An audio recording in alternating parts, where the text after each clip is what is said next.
नमस्कार दोस्तों, स्वागत है आपका आपके अपने यूट्यूब चैनल अमन प्रयास जी के जिसमें। तो जैसा कि फ्रेंड्स, आज है आपका 30 सितंबर और 30 सितंबर से आपका एसएससी एमटीएस का एग्ज़ाम जो कि शुरू था और आपका अभी थर्ड में भी एग्ज़ाम है जो कि समाप्त हो गया है। थर्ड में 25 जी के जिसके प्रश्न पूछे गए थे, उनमें से 25 में से अधिक मॉडल प्रश्न जो कि मिल गए हैं। तो आज की इस वीडियो में हम लोग उन सभी प्रश्न को डिस्कस करेंगे, साथ में उनसे इंपॉर्टेंट एक्स्ट्रा फैक्ट्स को भी देखते चलेंगे।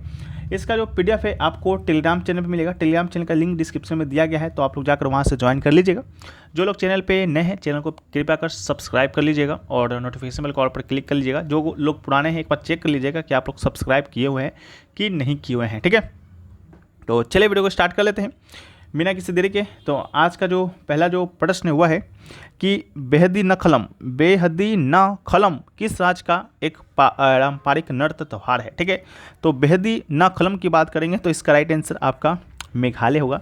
मेघालय का सबसे अधिक मनाया जाने वाला ये सांस्कृतिक त्यौहार है। ये जो आपका त्यौहार है बुआई की अवधि के बाद जुलाई में प्रतिवर्ष मनाया जाता है। ये भगवान को निमंत्रण भेजा जाता है इस पारंपरिक नृत्य त्यौहार के दौरान। ठीक है, तो बाकी फसल के लिए आशीर्वाद मांगा जाता है, ये सब चीज़ें हैं। इसके अलावा छत्तीसगढ़ में कुछ इंपॉर्टेंट आपके ये है, क्या उसको बोला जाता है त्यौहार नृत्य।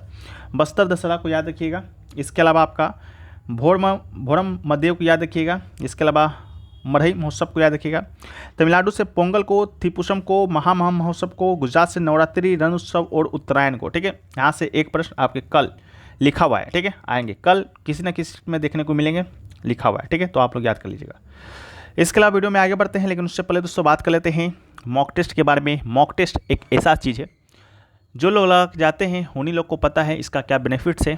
जो लोग लगा कर नहीं जाते हैं उनको भी पता है कि इसका क्या नुकसान है। ठीक है, मॉक टेस्ट लगाने का जो सबसे अच्छा जो प्लेटफॉर्म है और अभी तक के मार्केट में वह है आपका टेस्ट बुक। ठीक है, टेस्ट बुक पर अभी आपका ऑफर भी चल रहा है, एंड ऑफ सीजन सेल के नाम से। लेकिन ये ऑफर है जो कि आपका आज भर ही चलेगा, यानी कि आज रात 12 बजे तक ही चलेगा। ठीक है, इस ऑफर के दौरान जो था ईयरली का जो टेक्स्ट बुक पास प्रो था वो आपका बहुत ही कम प्राइस में दिया जा रहा था, जो कि घटाकर आज ही और भी कम प्राइस में कर दिया गया है, जो कि आपका 351 रुपये में अभी आप परचेस करते हैं तो आपको ये मिलने वाला है। कूपन कोड एपीजी यूज़ करते हैं तो 12% का आपको एक्स्ट्रा ऑफ मिलेगा। ठीक है, और ये जो प्राइस है आपका आज रात से ही आपका इंक्रीज होकर 699 हो जाएगा, इस बात का भी ख्याल रखना है। टेक्स्ट बुक के बारे में बात करते हैं तो यहाँ पर दोस्तों आपका 800 प्लस एग्जामों का, जिसमें आप एसएससी, बैंक, रेलवे, डिफेंस या स्टेट लेवल का कोई एग्जाम होते हैं उन सारे एग्जामों का मॉक टेस्ट, और साथ में साथ आपको 17,000 प्लस पीवाईपी आप यहाँ पर लगा सकते हैं। 800 एग्जामों का 80,000 प्लस मॉक टेस्ट लगा सकते हैं। तो एक ही पास में आप लोग सभी एग्जामों को एक्सेस कर पाते हैं, सभी एग्जामों के मॉक टेस्ट को, सभी एग्जामों के पीवाईपीज़ को। तो ये एक बहुत अच्छा मौका है आपके लिए। ये ऑफ़र अब शायद ही ना देखने को मिले, तो आप लोग से गुजारिश है कि इस ऑफ़र का लाभ भरपूर उठाइए। और लिंक इसका डिस्क्रिप्शन में दिया गया है, कमेंट सेक्शन में भी पिन किया हुआ रहेगा, तो आप लोग जाकर एक बार चेकआउट जरूर कर लीजिएगा। हम लोग वीडियो में अभी आगे बढ़ लेते हैं। ठीक है, नेक्स्ट क्वेश्चन जो पूछा गया वो पूछा गया कि which article of the constitution of India provides that there shall be a council of ministers with the prime ministers as its head. यानी कि भारत के संविधान का कौन सा लेख प्रदान करता है कि प्रधानमंत्री के साथ अपने सिर के रूप में मंत्रियों की परिषद होगी। ठीक है, तो राइट आंसर जो है उसका आपका वो अनुच्छेद 74 का सब क्लोज 1 इसका राइट आंसर है। यही प्रदान करता है कि प्रधानमंत्री के साथ अपने सिर के रूप में मंत्रियों को परिषद होगी। इसके अलावा अनुच्छेद 74 को याद रखिएगा। राष्ट्रपति की सहायता और सलाह देने के लिए मंत्रियों की परिषद से संबंधित है। 44 यही आपका यूसीसी यूनिफॉर्म सिविल कोड से संबंधित है। अनुच्छेद 21A को भी याद रखिएगा, आपका ये किस प्राथमिक शिक्षा का अधिकार देता है। 86वां संविधान संशोधन 2 के माध्यम से ये आपका जोड़ा गया था। ठीक है, बाकी अनुच्छेद 34 जो है इस हिस्से के द्वारा प्रदान किए गए अधिकारों पर प्रतिबंध, जबकि मार्शल लॉ किसी भी क्षेत्र में लागू होता है उससे संबंधित है। अगला है कि मौलिक कर्तव्य भारत के संविधान के किस अनुच्छेद में निहित है, तो इसका राइट आंसर आपका अनुच्छेद 51A होगा। वही बात है, संविधान में मौलिक कर्तव्य नाम का कोई चीज़ नहीं था। 42वां संविधान संशोधन 1976 में इससे जोड़ा गया और इसमें भाग 4A जोड़ा गया, अनुच्छेद 51A जोड़ा गया। सुबह में भाग पूछा गया था, अभी आपका अनुच्छेद पूछा गया। कल आपसे संविधान संशोधन पूछा जाएगा। इसके अलावा किस समिति की सिफारिश पर, तो स्वर्ण सिंह समिति की सिफारिश पर। ठीक है, जब 1976 में जोड़ा गया था उस समय मात्र 10 ही मौलिक कर्तव्य जोड़े गए थे। एक जो मौलिक कर्तव्य है वही 86वां संविधान संशोधन 2002 के माध्यम से जोड़ा गया था। वर्तमान में अभी 11 मौलिक कर्तव्य है। ये जो विचार है मौलिक कर्तव्य का रूस के संविधान से लिया गया था। ठीक है, बाकी एक प्रश्न और आता है जो कि यहाँ पर ऐड नहीं है, वह है कि सरदार स्वर्ण सिंह समिति ने कितने मौलिक कर्तव्य को जोड़े जाने का सुझाव दिया था। तो इन्होंने 8 मौलिक कर्तव्य को जोड़े जाने का सुझाव दिया था, हालांकि 10 जोड़ा गया था। बाकी 11 मौलिक कर्तव्य कौन कौन सा है उसको एक बार आप लोग याद रखिएगा। इसको याद कैसे रखना है, इसको याद रखना है 51 ए का, ठीक है, यहाँ पर क्या लिखा हुआ है 51 ए है, ठीक है, 51 कैपिटल ए है, 51 कैपिटल ए का सब क्लोज ए स्मॉल, ठीक है, ऐसे याद रखना है, ठीक है। तो ये आपका राष्ट्रीय ध्वज, राष्ट्रगान और भारतीय संविधान के सिद्धांतों और संस्थानों का सम्मान है। वहीं पर सब क्लोज बी आपका स्वतंत्रता के लिए देश की लड़ाई को प्रेरित करने वाले उदात्त सिद्धांतों को बनाए रखें और कायम रखने से संबंधित है। सी जो है भारत की संप्रभुता, एकता और अखंडता को बनाए रखने और उसकी रक्षा करने से है। डी आपका है राष्ट्र की रक्षा करें और आवश्यकता अनुसार राष्ट्रीय सेवाएं प्रदान करें।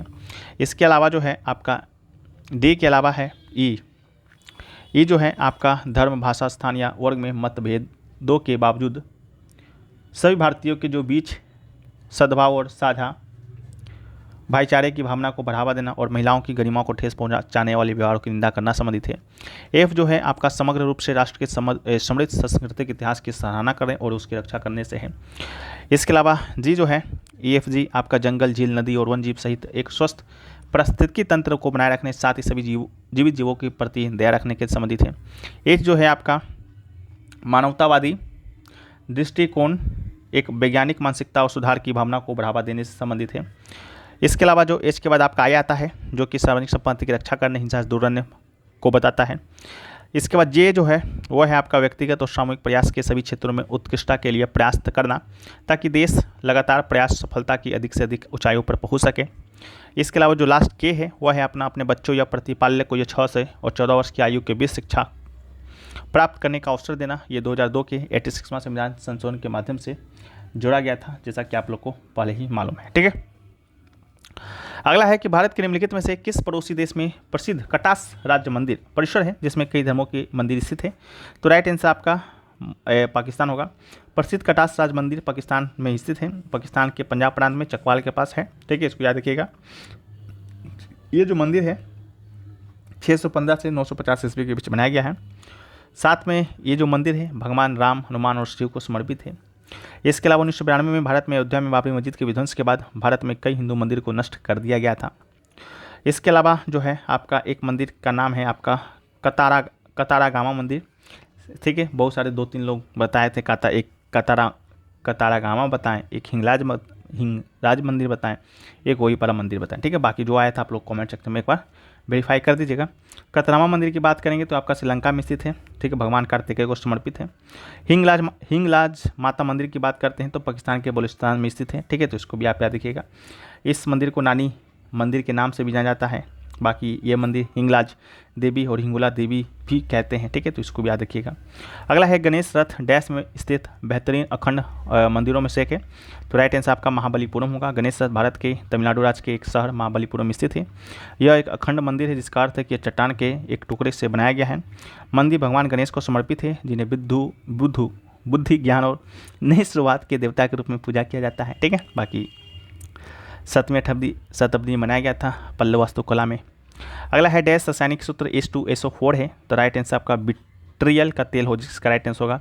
हालांकि आपका ऑप्शन में सल्फ्यूरिक अम्ल दिया गया होगा, ठीक है, सल्फ्यूरिक अम्ल का ही आपका रासायनिक सूत्र है। हमने फर्स्ट शिफ्ट के वीडियो में ही बताया था जब आपसे पूछा गया था क्या कुछ पूछा गया था, ठीक है, सोडियम बाइकार्बोनेट का पूछा गया था। उसी समय हमने आपको सारे रासायनिक तत्वों का जो नाम है बता दिया था, ठीक है, तो उसी से संबंधित है H2SO4, तो इसको याद रखिएगा, इसे गंधक भी कहते हैं। अगला है एशियाई खो खो चैंपियनशिप 2023 का विजेता कौन। तो इसका जो राइट आंसर है वो दोस्तों इंडिया हो जाएगा। उप विजेता की बात करेंगे तो ईरान, ठीक है, 2023 में ये आपका चौथा संस्करण था। ये जो आपका है असम में आयोजित किया गया था, पुरुष और महिला दोनों श्रेणी में आयोजित किया गया था, ठीक है। इसका मेजबानी भारतीय खो खो महासंघ के द्वारा किया गया था। और एशियाई खो खो चैंपियनशिप का पहला संस्करण जो है आपका 1996 में कलकत्ता में हुआ था। इसमें 5 टीमों ने भाग लिया था। भारत ने फाइनल में बांग्लादेश को हराया था। अब तक 4 बार इसका आयोजन किया जा चुका है। तो दूसरा संस्करण आपका 7 टीमों ने भाग लिया था, 2000 में हुआ था ढाका में, और जो तीसरा संस्करण है इंदौर में हुआ था 2016 में, ठीक है, तो इसको भी याद रखिएगा।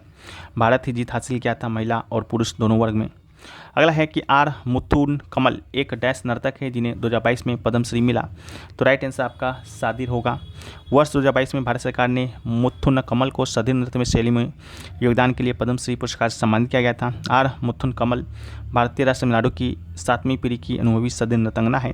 वो 32 देवदासियों में से एक जीवित व्यक्ति हैं जिन्होंने बिड़ी मलाई मुरुगन मंदिर में देवता की सेवा और बिड़िन मलाई मंदिर में स्वयं को भगवान को समर्पित करने के लिए पोट्टू कटटल समारोह में आयोजित करने वाली अंतिम महिला है। ठीक है। अगला है निम्नलिखित में से कौन एक शास्त्रीय नृत्य नहीं है। तो हमने सेकंड शिफ्ट के वीडियो में बताया था कौन कौन से 8 वो शास्त्रीय नृत्य हैं जो कि संगीत नाटक अकेडमी के द्वारा मान्यता प्राप्त हैं और कौन से वो एक अलग नृत्य है जिसे संगीत भारत का संस्कृति मंत्रालय भी शास्त्रीय नृत्य का दर्जा प्रदान करता है। ठीक है, तो वो आप लोग जाकर देख लीजिएगा। बाकी कोई भी ऑप्शन आपको एक लोक नृत्य का दिया गया होगा। ठीक है, तो यहाँ पर हम लोग सभी राज्यों के लोक नृत्य और शास्त्रीय नृत्य को भी देख लेते हैं। जैसा कि आंध्र प्रदेश है तो आंध्र प्रदेश का शास्त्रीय नृत्य एक आपका कुचिपुड़ी है। कुचिपुड़ी के अलावा जो भी नृत्य आंध्र प्रदेश से होगा वो क्या होगा, तो वो होगा आपका लोक नृत्य। जैसा कि बिलासनी नाट्यम, आंध्र नाट्यम, भावाकल्पम, बीड़ा नाट्यम, दप्पू, तपेटा, लंबाडी, ढिमसा, कोलाट्टम, बुट्टा बुमलू। ठीक है, ये सब आपका लोक नृत्य है। असम से भी आपका एक है सतरिया जो नृत्य है वो आपका शास्त्रीय नृत्य है। इसके अलावा बिहू हो गया, बिछुआ हो गया, नट पूजा, महारास, काली गोपाल, बगरुम्बा, नागा नृत्य, खेल गोपाल, तब्बल, चोंगली, डोंगी, झुमरा, होवत जनाई, ये सभी आपका असम का लोक नृत्य है। बिहार से जाजटीन, बखो बखेन, पवड़िया, सामा, चकवा विदेशिया लोक नृत्य है। गुजरात से आपका गरबा, डांडिया रास, टिप्पणी जरो, भवाई है। ठीक है, भवाई आपका वहाँ का है, राजस्थान का है। हरियाणा से झूमर, फाग, डाफ, धमाल, लूड़, गुग्गा, खोर, कागोर।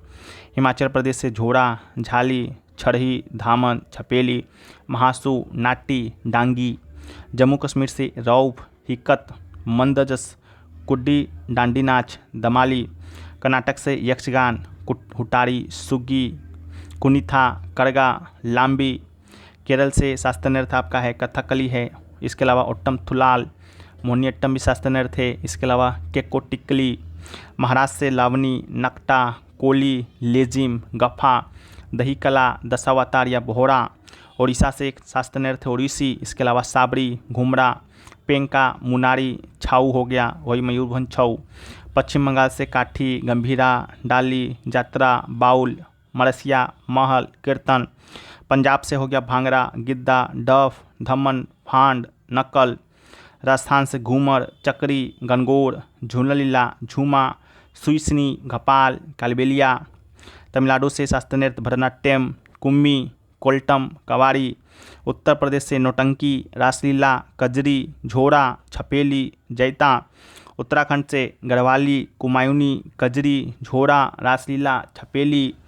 गोवा से तारंगमेल, कोली, देखनी, फुगरी, सिगमो, घोड़े, मोदनी, समई, जागर, रणमले, गौफ, टोन्यामेल।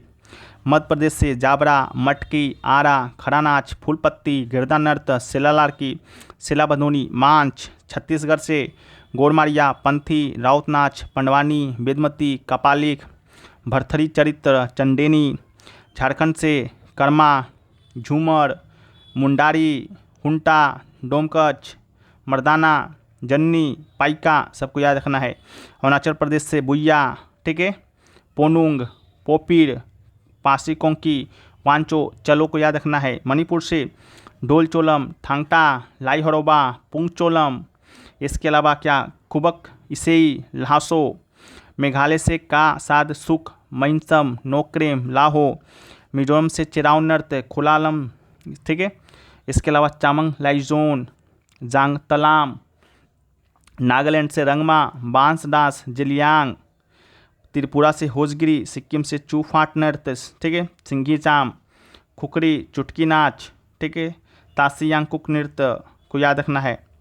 इसके अलावा अगला क्वेश्चन पूछा गया, in Akbar period which department person call is Diwan, ठीक है। तो इसका जो राइट आंसर होगा वो होगा आपका राज्य की समस्त आय और व्यय का प्रबंधन करने से संबंधित था आपका दीवान। इसके अलावा केंद्रीय स्तर पर मुगल समाज के अधिकारी को देखें तो वजीर जो है इन्हें मुख्यमंत्री के रूप में जाना जाता है। ये राजस्व और वित्त का काम देखते थे। मीर बख्शी जो है सैन्य नियुक्ति और पदोन्नतियों के संबंध में खुफिया जानकारी एकत्र करना, सिफारिश करना से संबंधित थे। मीर समन शाही कारखाने का प्रभारी था जहाँ सभी प्रकार के निर्माण होते थे। दीवाने बयूतात सड़कों, सरकारी भवनों आदि का रखरखाव से संबंधित था। मीर मंसी शाही प्रत्याचार से। सद्र उस सद्र धार्मिक दान अंशदान प्रमुख से। काजी उल कुजात जो है सम्राट के बाद न्याय के लिए सर्वोच्च अधिकारी। उसकी जिम्मेदारी मुस्लिम कानून के अनुसार सभी मामलों में न्याय करना था। इसके अलावा जो है मुशर्रफ ई मुमलिक लेखाकार था। मुस्तफ़ ई मुमलिक लेखा परीक्षक था। मीर डॉक्टर याचिकाओं के प्रभारी था। नेविस पर जाएं आपका रिपोर्टर था। ठीक है, उसी प्रकार से आपका यहाँ पर भी है मुगल अधिकारी में कुछ अधिकारी भी थे। दीवान वजारत हो गया, राजस्व वित्त से था। दीवान अर्ज सैन्य से था। दीवान रसाल तुमहत सिर्फ विदेशी कार्य से था। दीवान इंसा सरकारी कागजातों का संरक्षक से था। दीवान कजा अदालती से था। दीवान बरीद गुफिया विभाग से। दीवान शमन शाही घराने के प्रभारी से था। इसके अलावा जो है आपका अकबर का नवरत्न भी हुआ करता था। एक था आपका अब्दुल रहीम, ये अकबर का दरबारी कवि था। उन्हें खाना की उपाधि प्रदान की गई थी। उन्होंने बाबरनामा की चगताई भाषा में फारसी में अनुवाद किया। अबुल फजल आपका आईने अकबरी के लेखक था। ठीक है, इसको भी याद रखना है। बीरबल था सेना के सलाहकार था। एक आपका था क्या, यहाँ पर नाम मिचमैच हो गया है। इसके अलावा मुल्ला दो प्याजा, बिजारा जियाउद्दीन, राजा मान सिंह तानसेन, तोडरमल। ठीक है, तो ये क्या था आप लोग कमेंट सेक्शन में बताइएगा।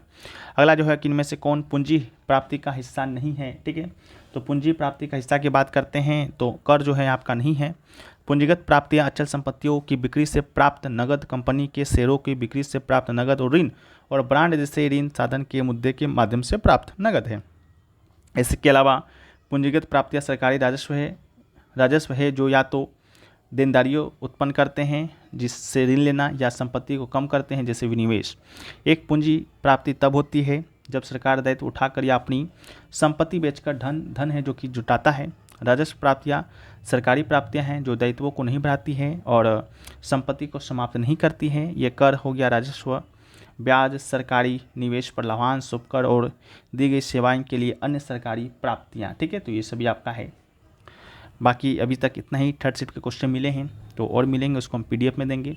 पीडीएफ आपको टेलीग्राम चैनल पे जिसका लिंक डिस्क्रिप्शन में दिया गया है, तो आप लोग जाके ज्वाइन कर लीजिएगा। हाँ, एक बात कि टेक्स्ट बुक से जल्दी पास पोस्ट जुड़ना चाहते हैं तो आज रात भरी मौका है। आज रात के 12 बजे से पहले आप लोग जुड़ जाइए। 351 रुपये में आप सभी एग्जामों का मॉक टेस्ट और PYQ है जो कि एक्सेस कर पाएंगे। ठीक है, नहीं तो कल से 699 हो जाएगा।